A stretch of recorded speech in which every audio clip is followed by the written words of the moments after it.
I'm really delighted to have the opportunity to introduce Katrine Frøkjær Baunvig today. We have known each other for a few years now and discovered that we have a lot of common interests.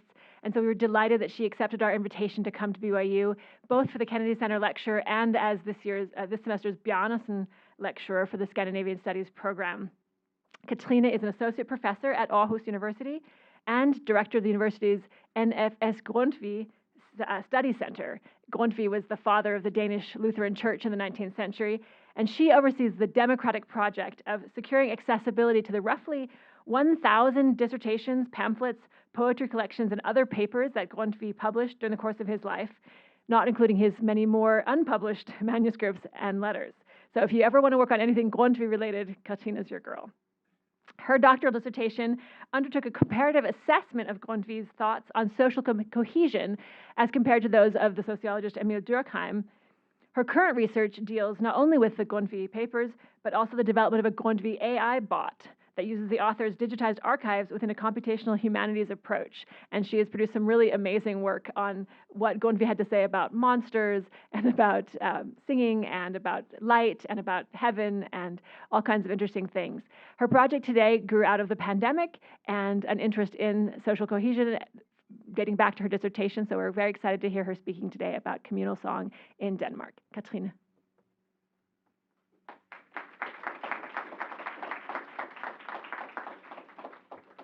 Thank you so much. Thank you, Julie. Thank you, Quinn. Thank you for being here. So I will not speak about Grundtvig, not at all. I will speak a bit on communal singing as a cultural resilience in times of crisis in the case of Denmark. And let me see. Yeah. So let me begin with this quote. Through the recent virtual communal singing events, I have been surprised to feel so connected to my fellow citizens.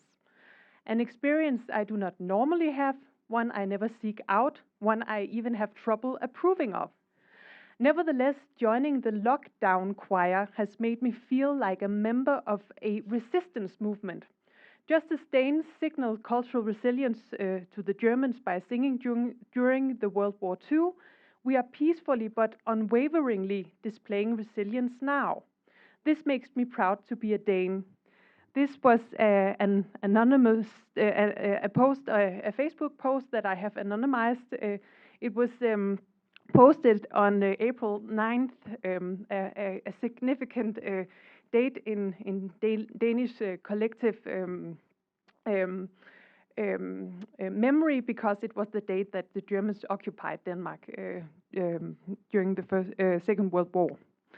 And today I will speak of on the subject of communal singing, a cultural signature activity in Denmark that, like any other tradition, most of the time behaves like a collective reflex, something that Danes just casually do without giving it much thought.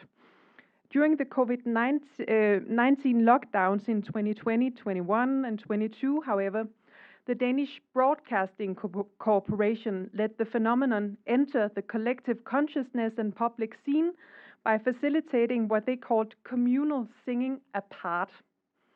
Virtual singing events mediated by live TV and social media.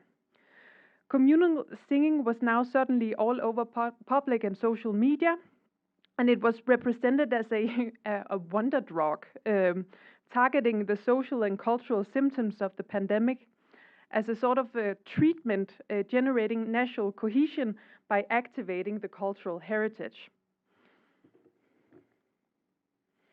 The collective memory of the so-called allsang, everybody sing movement, a communal singing movement that sprang to life during the German occupation of the first half of the 1940s, was brushed off. The discourse had a David and Goliath ring to it. It represented Denmark as a poor little peace and freedom-loving country having to fight a brutal and disproportionately bigger enemy, whether that be the German National Socialist forces or the global COVID-19 pandemic. In this context, communal singing was deemed as an inherently peaceful, pro-social, sympathetic, heroic counter-response to such a threat. So, in other words, a culturally self-celebratory standard narrative on communal singing was constructed during the lockdown. And this narrative went something like this. So, communal singing occurs spontaneously or as semi-ritualized features in private and public events, mainly as an informal, collective, participatory, unison song activity with few or no aesthetic ambitions proper. That, in other words, this means that it does not have to sound good. It's not it's not meant as a pleasure for an audience or anything like that. The important thing is that people participate. And I don't know if you can see sort of a generational profile of people participating in it. They seem to have gray hair. So in all its aesthetic modesty and in its participation focus, communal singing facilitates social bonding, upholds social cohesion, and is an integral part of Danish so-called high-trust society. And it has proven itself particularly potent in times of national crisis.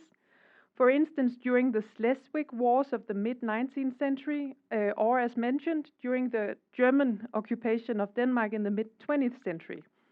These were times of crisis, communal singing, and cultural resilience. This narrative is congruent with bulks of literature connecting music and pro-social behavior.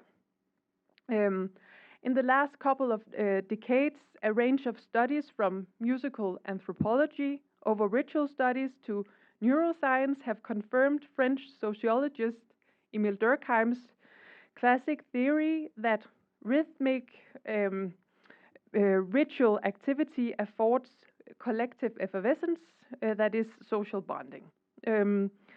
Distinguishing between singing as a social performative action and singing as individuals' confrontation and engagement with a given propositional content, that is the song lyrics, the first is deemed the more fundamental.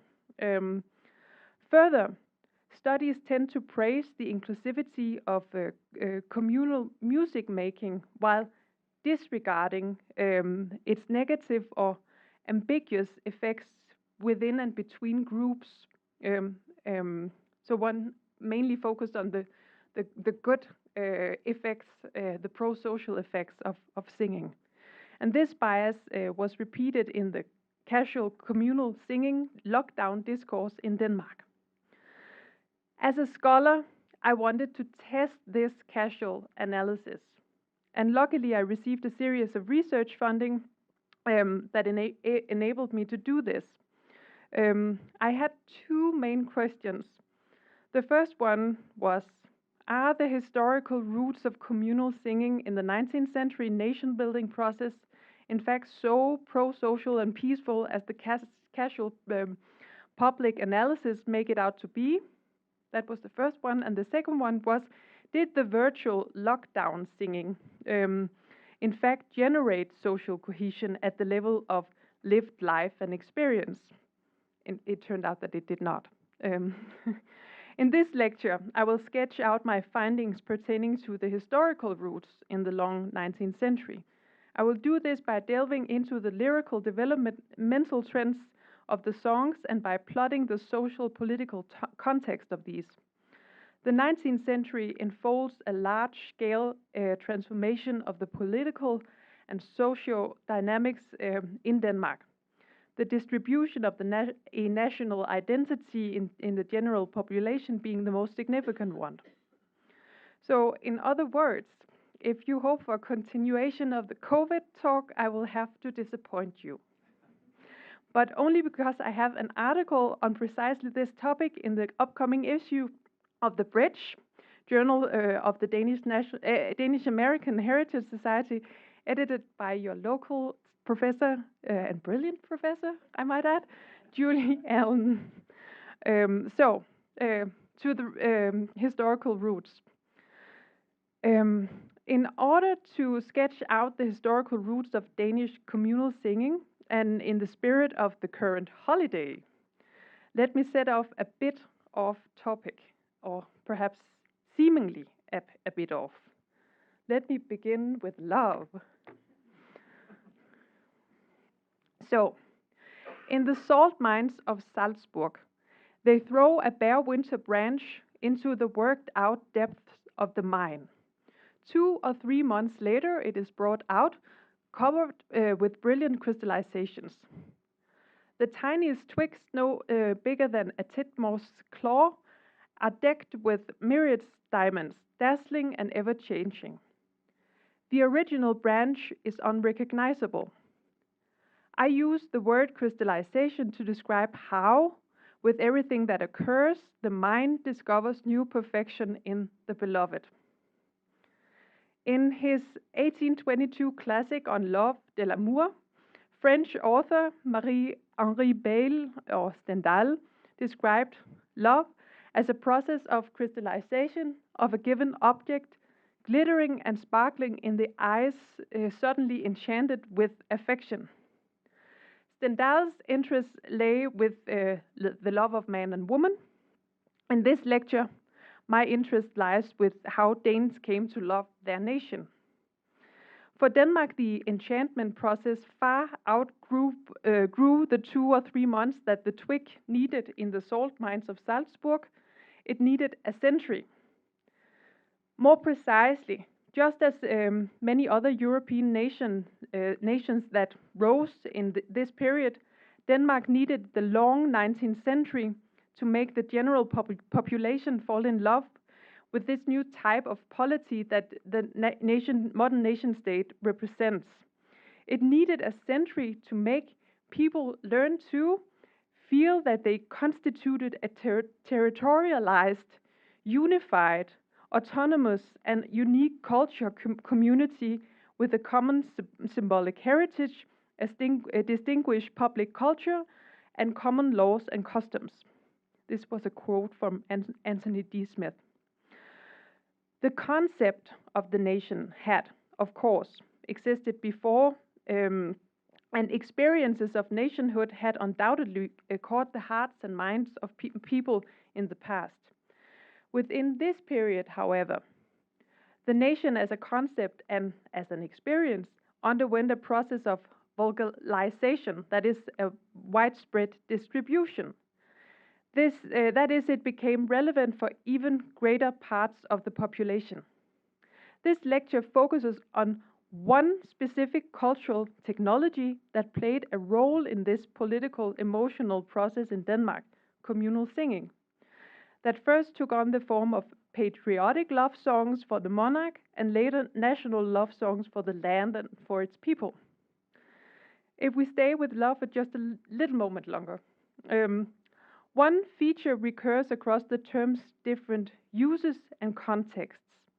It seems to be broadly associated with a general propensity for cultivating emotional-social plaster, in lack of a better term, that is, cohesion mechanisms within social units of different sorts, within couples, in nuclear families, in houses, in villages, in cities, in labor unions, in nation states, in federations, in empires, and possibly even in a hypothetical global society.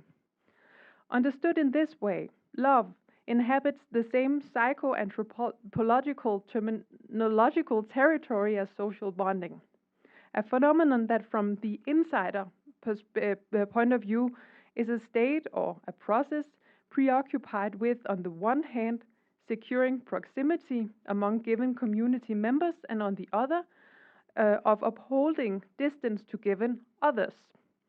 This is a practical, if tentative, delineation when one deals with expressions of national love in the 19th century.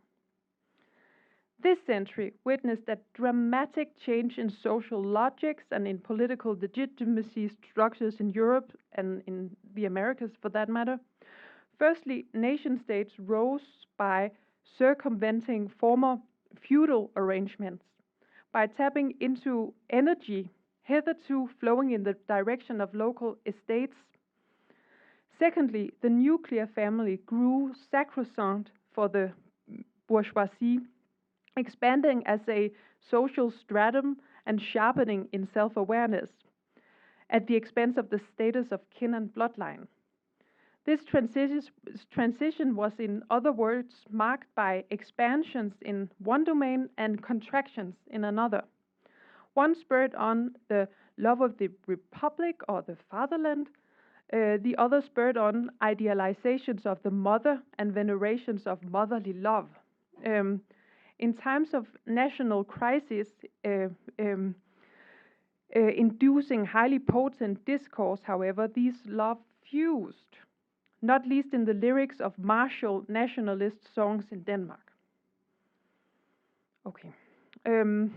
The centripetal powers of social cohesion has a centrifugal flip side.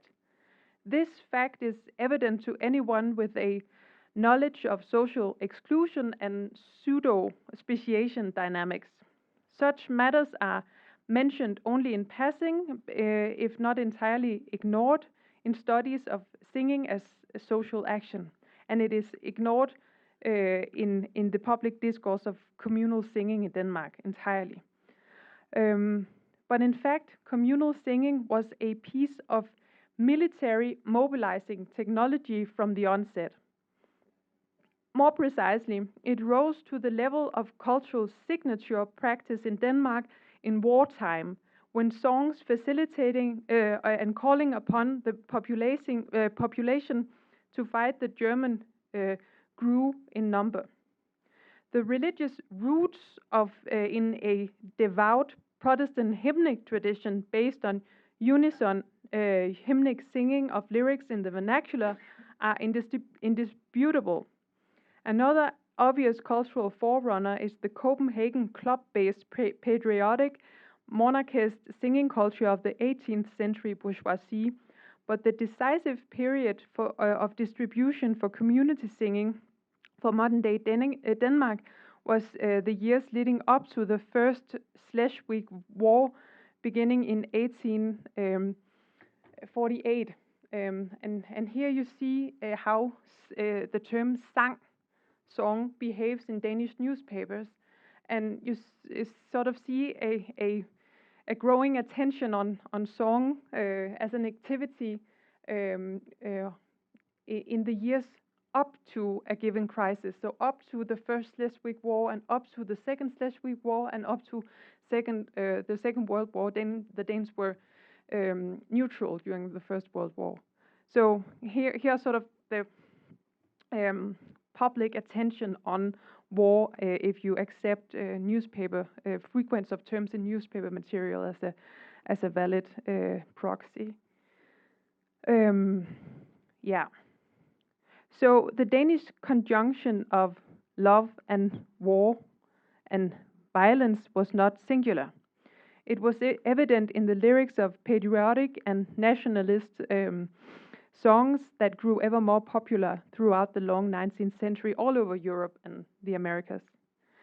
In the emergent nation states' public spheres, one would hear echoes of the Marseillaise, of what as the lyric goes in the Marseillaise, of a sacred love of the fatherland, and as it continues, of the need to raise a bloody battle flag in its defense.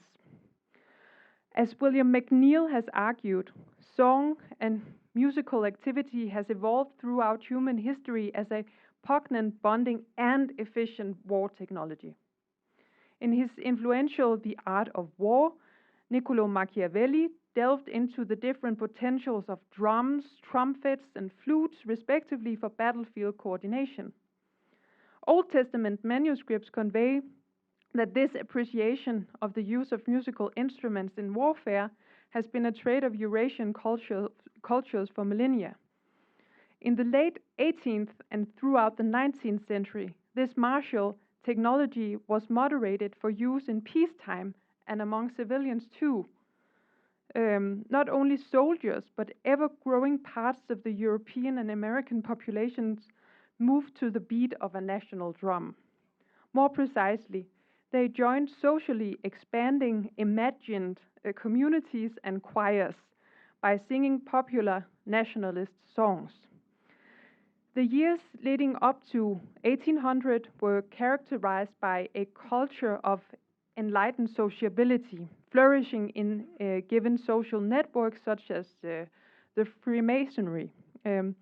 Likewise, members of bourgeois patriotic movements met in salons and clubs and sang songs in honor of a given monarch.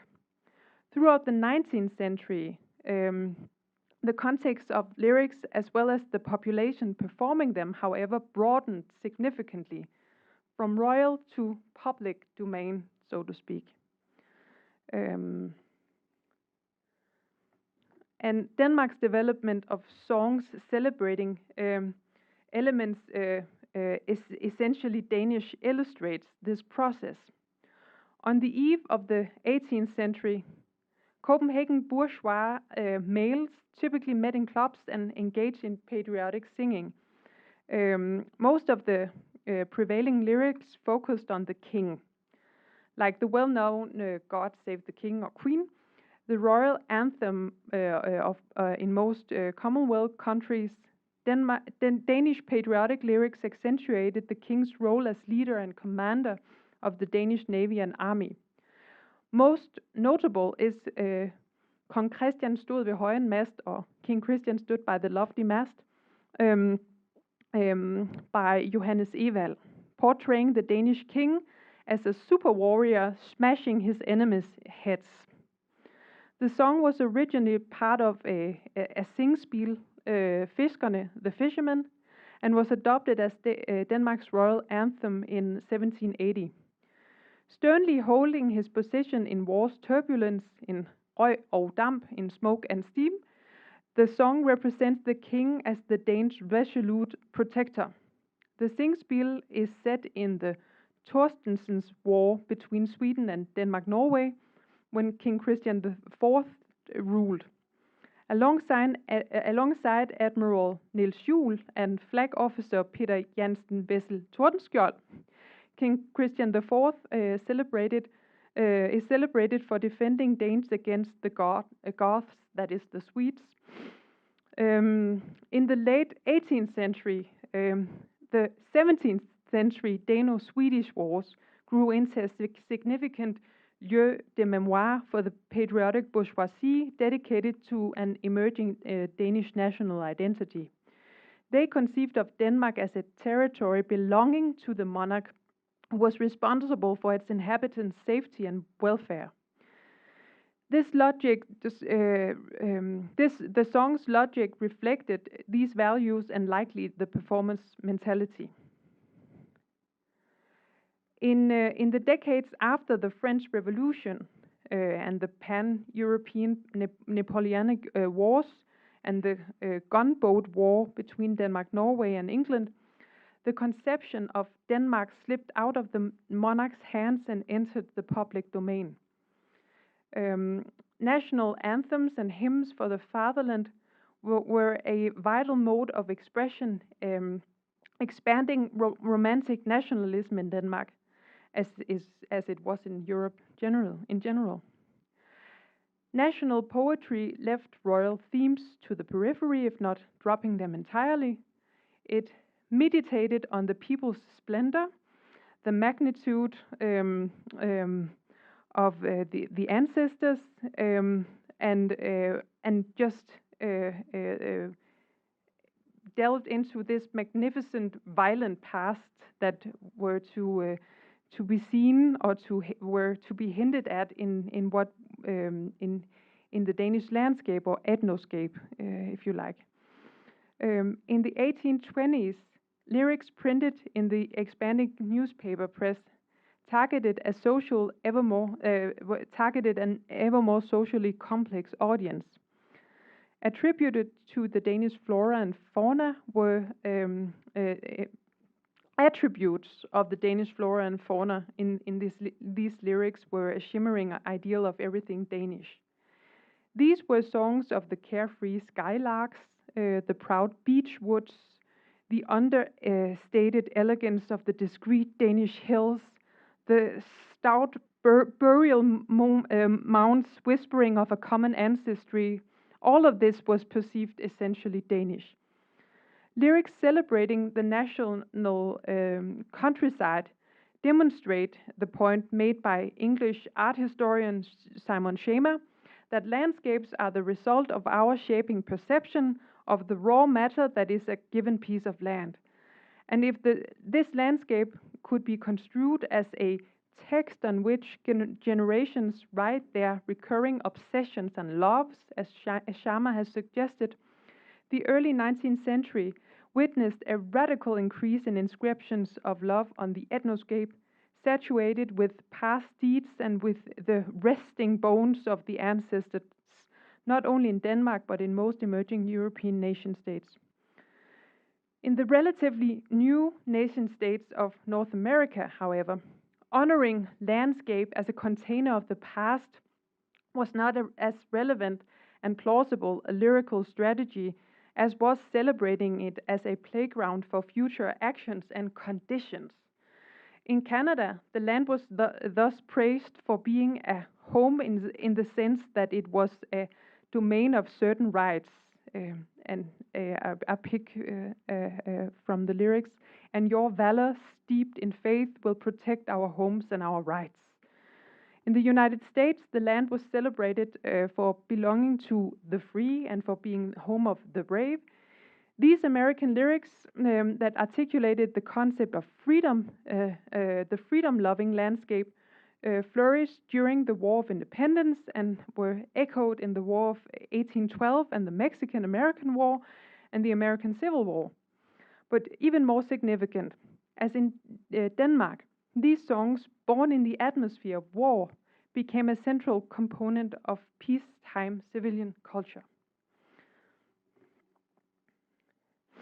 The main point here is that in Denmark, the transfer of musical expressions from the martial to the civilian sphere was excessively successful. Through the course of the long 19th century, most nations accepted the necessity of having a national anthem, but in Denmark one was not enough. A cascade of songbooks accumulated the lyrical enthusiasm and nurtured the singing culture.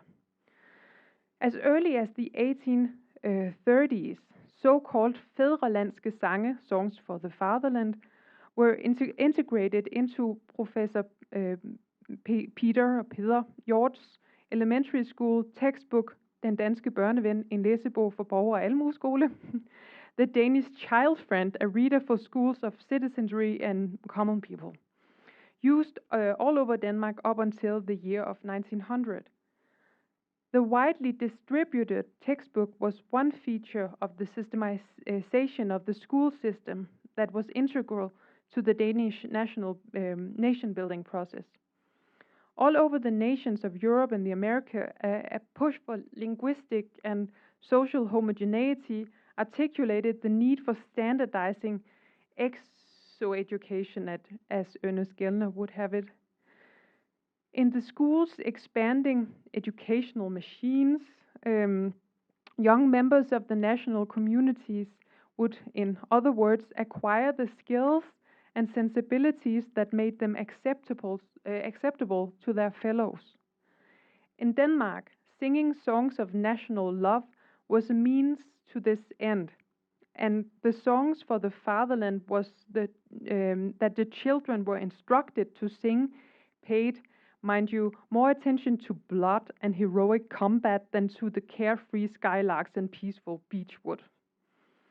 By the late 1840s, when the children were grown and soldiers for the Schleswig Wars were recruited among them, this mental training proved essential, not least because the new political structures in mid-19th century Denmark, gradually introducing ever more democratic elements in wartime, now was crucially dependent upon emotional dedication and self-mobilization among the citizens. Through the course of the 19th and the 20th century, the nationalization process and the cultural identity stabilized significantly. And a non-trivial feature in this development was the deep-rooted integration of communal singing as a distinguishing feature in Danish cultural self-conception. It became part of the cultural armature.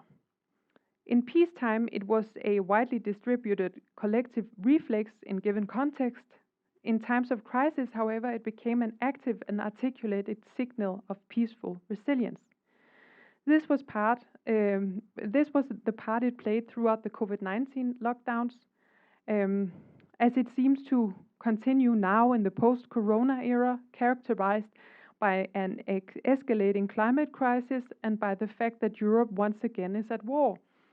It is hardly surprising that the cultural alert level is still relatively high in Denmark. One symptom, and now I'm closing this talk, one symptom hereof is that the Ministry for Culture, Jakob Engel-Schmidt, who took office in December 2022, in early January this year, proposed to make communal singing obligatory in Danish elementary schools. This is to be understood as a long-term strategy that will strengthen the overall level of social cohesion and the level of cultural literacy in the Danish population, he argued. The proposal hasn't turned into legislation, but the public debate and the overall celebration of communal singing is flourishing in Danish public media, testifying to the fact that the phenomenon is still very much holds the status of a medium and motor for social cohesion and cultural resilience. Thank you for your attention.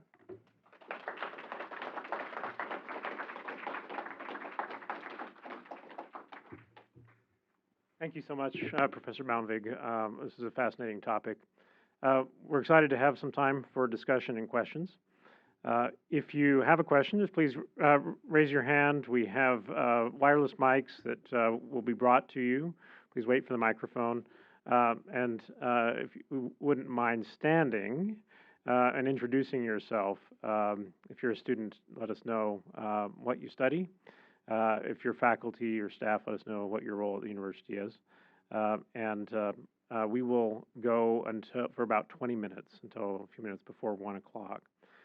If you do need to leave for classes at 1, feel free to do so when you need to do that. Thank you.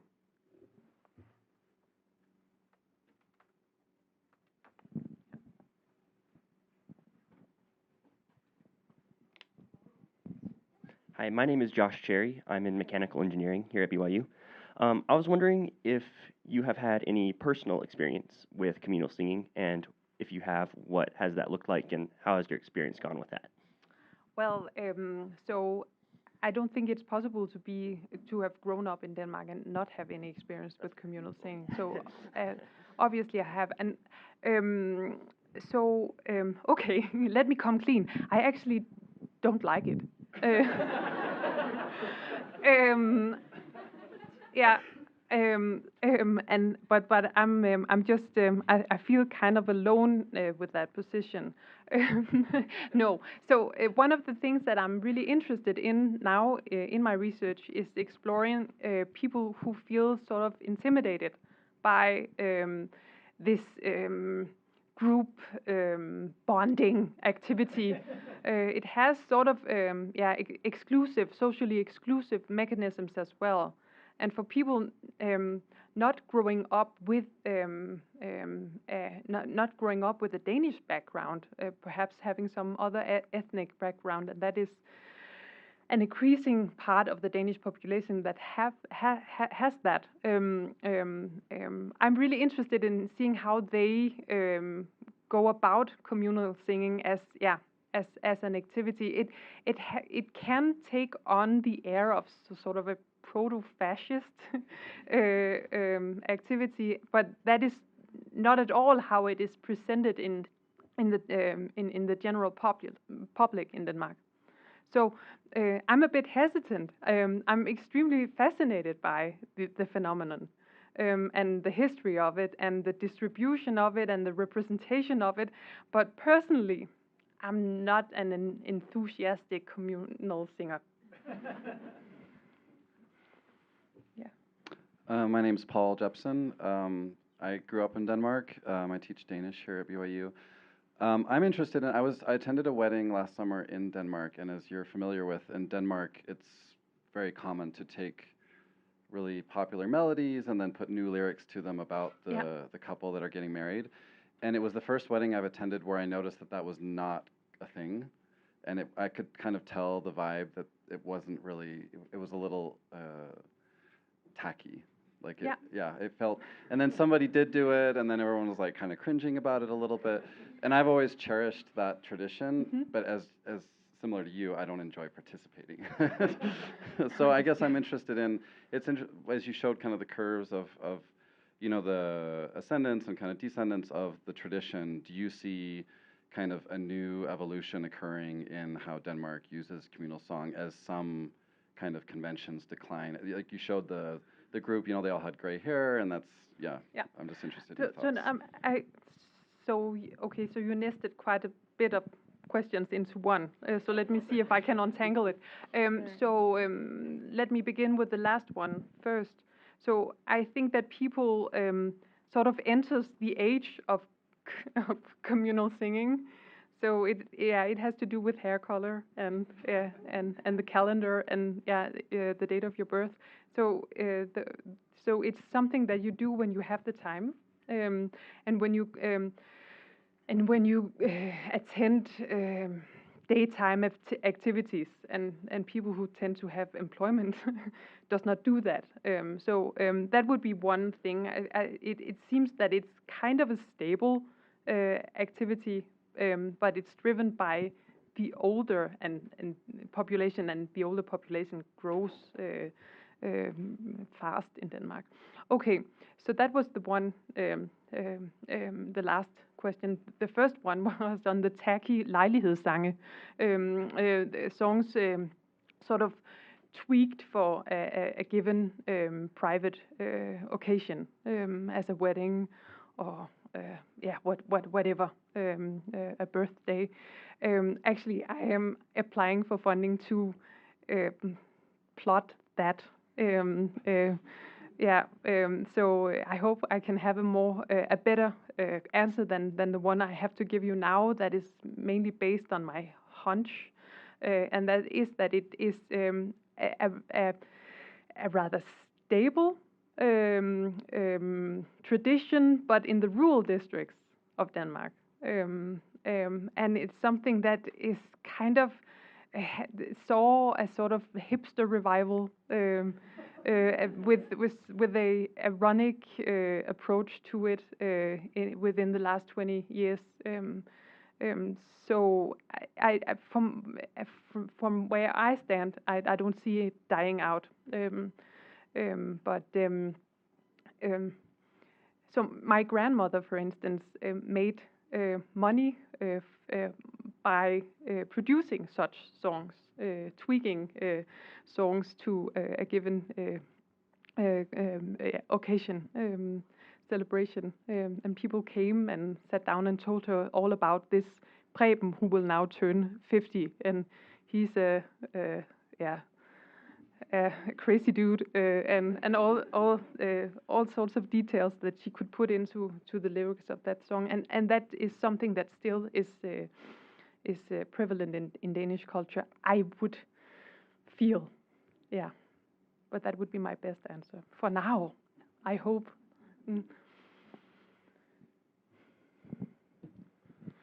My name is Oscar Safeston. I'm a music education major and a Scandinavian studies minor. I direct the Scandinavian choir here.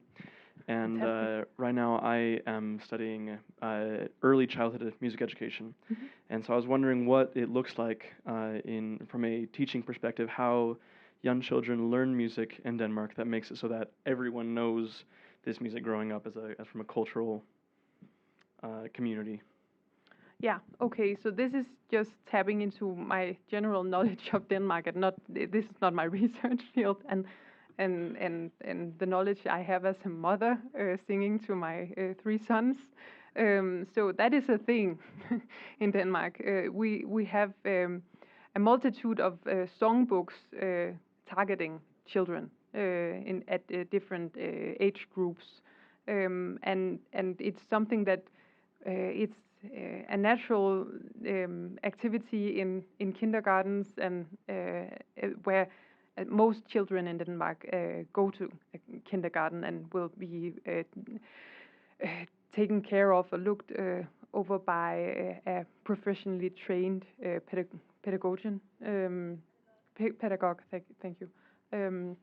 And they will have song activities as a daily feature.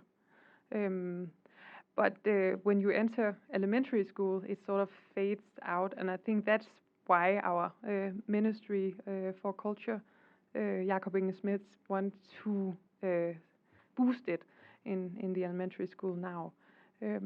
Yeah, was that okay? Did I cover it? I think you were first. Yeah. Mm-hmm. Hi, my name is Caitlin Hillam. I am a family history major here, and my grandmother is from Aarhus. But so in recent years, a lot of immigrants have arrived to Denmark. I was wondering how communal singing plays into that, if that helps immigrants feel part of the community, or if it maybe excludes them from the community. Yeah. So I would, my gut feeling would be that it's more of the latter than of the third. So I think the lyrics is in Danish. There is a canon that and Danish is a hard language to learn and to so it's hard to sing and to engage in. So in that sense, I think that it's more of an exclusive activity than inclusive. But I have no data yet.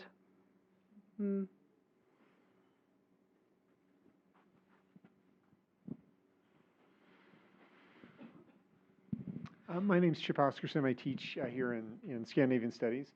I come to Scandinavian Studies more from Swedish, and so I'm kind of curious as to how you perceive the pervasiveness of this phenomenon across Scandinavia that otherwise has very similar cultures. I can't think. I mean, there's a kind of communal singing in Sweden, but it's not nationalistic at all. No.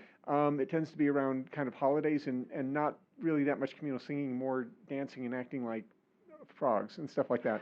So, and I can't even begin to imagine Finns like communal singing at all. No. So I'm wondering, about the, how widespread this is, and does that suggest that it really is these kind of wars with, or the war and the threat of war with Germany that really kind of catalyzed a different kind of nationalism in Denmark? Is that? Yeah, that was what I hinted at, and that would be my take on that matter, because and Danes tend to see communal singing as something really Danish.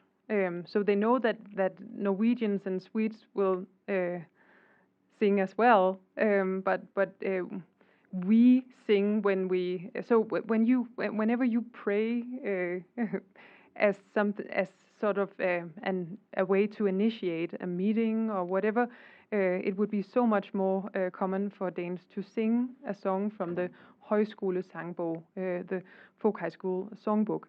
So it's sort of a I don't know, secular religious activity celebrating Danishness. And it was sharpened sort of against a German background. Yeah.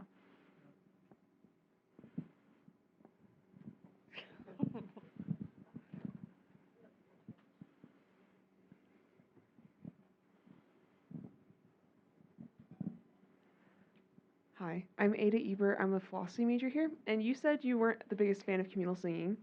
What is your opinion on the proposal to make communal singing obligatory in elementary and just schools in general? Yeah, so I think that's a bad idea.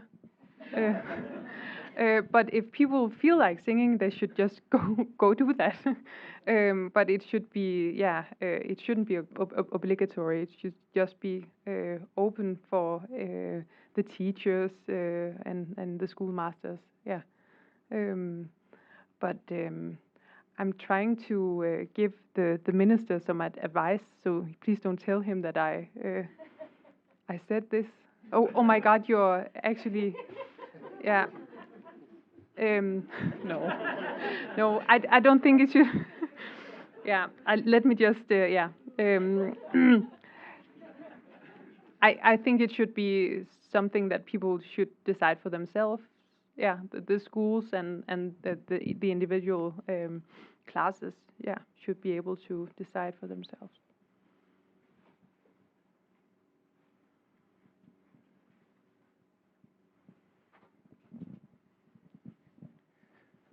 My name is Marshall Butler, studying manufacturing engineering. And my question is, I know you mostly studied in Danish, but I'm curious, have you studied other cultures or countries to see, do they have an equivalent of like a certain dance or a certain like, did they read poems together or something? Or, use a certain radio channel where they all communicate together? Well, I don't know, like something that kind of yeah. unifies people. Like so that. You pray. That's true.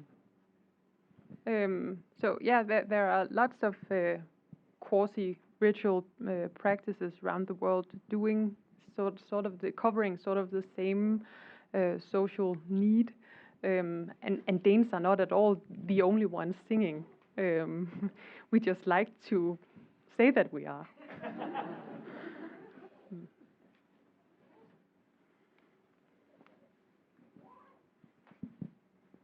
Hi, I'm Whitney. I'm a nursing major. And I just had a question about COVID-19. You said during that time the communal singing didn't have quite the same effect. Can you tell us a little more about that? Yeah, okay. So I did a survey and asked people who engaged in this virtual setup. So where they were in their private homes engaging in communal singing, but by viewing live TV, and then they were invited to film themselves while doing it, and then upload that film, and then the Danish Broadcasting Corporation did a mashup and made it into sort of a virtual choir of everyone who participated, and it was a great success in terms of viewing numbers.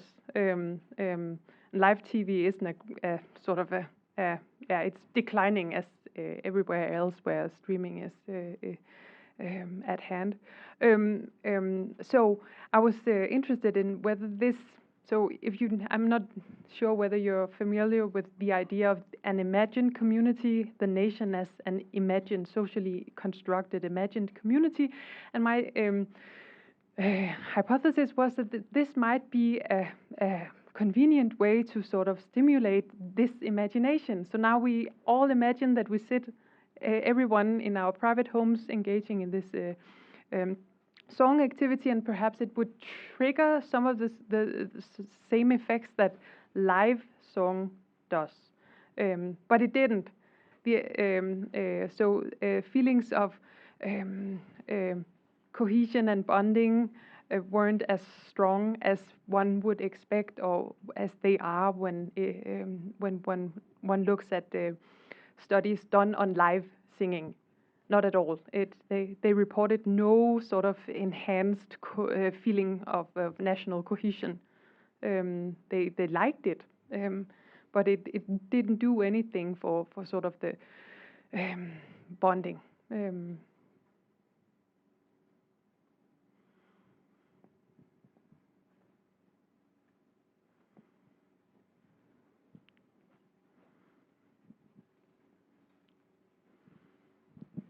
This is a follow-up to that last question. I'm curious about what, in your view, made the difference. I remember I had a conversation with someone who is a professional musician and did lots of sort of like Zoom attempts at like performing music with other people, and just hated it, like absolutely hated it. And part of the reason why she hated it is that you just lose the embodied experience. Yeah. Like you don't feel the sound that other people are making, right? And it just makes it harder to sing well, right? But I'm curious to know if you like picked up anything about that, like what made the difference. Yeah, well, this will also be guesswork. But if so, the literature says that it's the experienced enhanced social embeddedness or whatever you would like to call it, has to do with release of oxytocin, and that seems not to happen if there are no other people around. Yeah, so that would be my guess.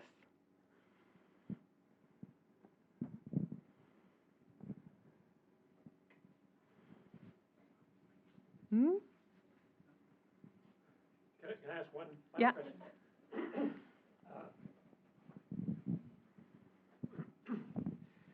Given that every definition of nation is contested, and you're making the case that historically in Denmark, people were building nationhood with these songs, and songs have lyrics. I'm wondering if you can speak to the ways in which different visions of community play out in different types of singing. So perhaps there might be singing that honors the monarch, right, or that is militant, and then there might be singing that is much more populist or much more democratic. And I'm wondering how we might see competition for the definition of what the Danish nation is in the course of these songs. That's a great question. I haven't delved into it, but it's a great idea, sort of to trace the most popular songs for given periods and what that says about sort of the status or the level of nationhood experienced in that given period. What I tried to make out here was that it went from the really bloody martial monarchy patriotic songs over the more tender romantic celebrations of the ethnoscape, and what we can see now is that it is so. If the skylarks were introduced in the 1820s and then sort of forced out into the periphery during war times in the mid-19th century, they came back in the 20th century. It was the blood and the drums and the martial themes were sort of hinted at, but not the ones prevalent in the choice of lyrics. And it would be my feeling that that is how it still is today. Danes don't feel comfortable singing about blood and steam and smoke and things warlike anymore. But perhaps a war closer to home, even closer than the one in Ukraine, might change that.